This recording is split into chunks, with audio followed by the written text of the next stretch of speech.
vais essayer de focaliser un peu sur la transition de l'humanitaire vers le social, et puis un peu nos métiers actuels.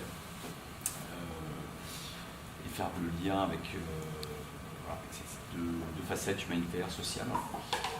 Moi, j'ai un parcours j'ai commencé comme juriste avec une spécialisation en droit européen. J'ai commencé comme lobbyiste à Bruxelles. Ça n'a pas duré très longtemps, mais c'est une compétence qui a été, ma foi, assez intéressante à vivre pendant 1 an, 2 ans. Et j'ai commencé par idéal européen et je me suis retrouvé comme lobbyiste pour les boîtes pharmaceutiques et l'industrie de la défense.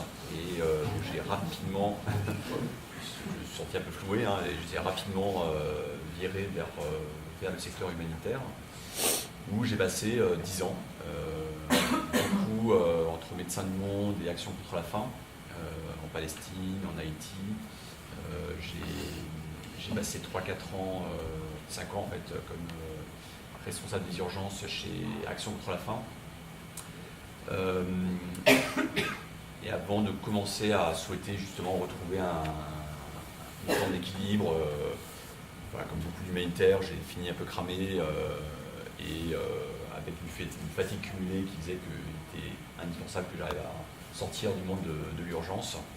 Et j'ai commencé ma transition il y a, en 2014, où je continue à faire des petites missions à droite et à gauche avec Handicap et MSF, et une recherche assez active dans le monde du social.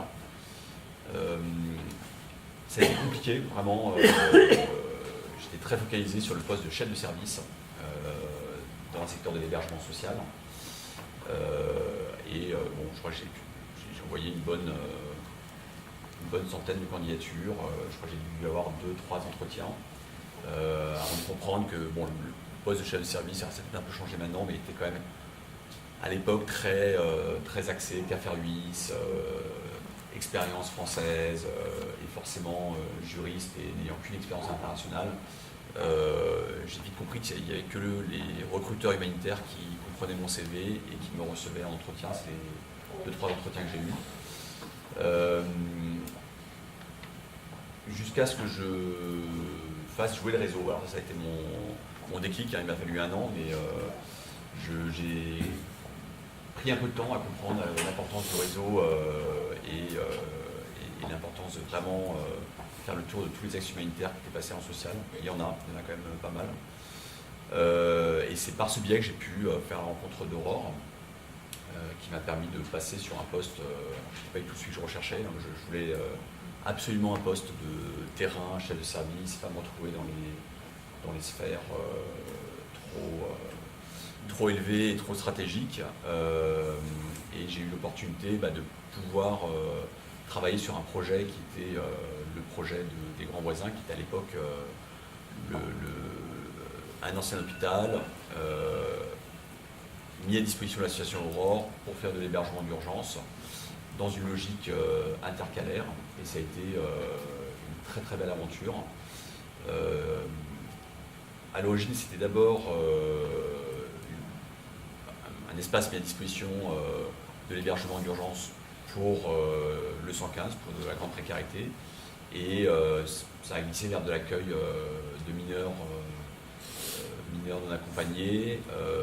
Et aujourd'hui, je suis aussi responsable d'un autre centre qui est pour le coup très focalisé sur des logiques d'accueil avec un UDA, hébergement d'urgence demandeurs d'asile, et un centre provisoire d'hébergement, ainsi qu'un CHU famille avec 100 personnes dans une ancienne caserne qui est dans le 16e arrondissement et qui reprend un peu les mêmes logiques que le projet des Grands Voisins, c'est-à-dire une occupation intercalaire d'un espace sur une durée de 2, 3, 4 ans. Les Grands Voisins, ça a duré à peu près 6 ans, avec une logique aussi de mixité, d'ouverture, à la fois de poser un cadre et un accompagnement social, et d'essayer d'ouvrir vers le grand public, de permettre de créer des outils un peu nouveaux pour les travailleurs sociaux, qui sont notamment assez bloqués sur les problématiques de sans-papiers. Et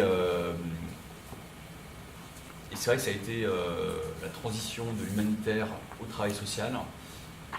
Pour moi, en termes de compétences, j'ai trouvé que c'était extrêmement facile. Les compétences que j'ai pu développer au niveau du secteur humanitaire, alors, ayant un profil plutôt généraliste, mais j'étais sur des postes de coordinateur général chez Médecins du Monde, de directeur pays chez Action contre la faim, donc vraiment des profils très généralistes. Et se retrouver directeur de site avec ces mêmes impératifs de gestion d'équipes, des équipes assez nombreuses, gestion des services supports, gestion partenariale, avec une autonomie, alors pas forcément la même partout, hein, je pense, mais en tout cas chez Aurore, ça a été quelque chose de très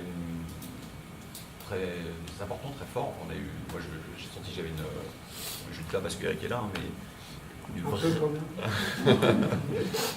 une vraie autonomie que j'avais déjà sur le terrain.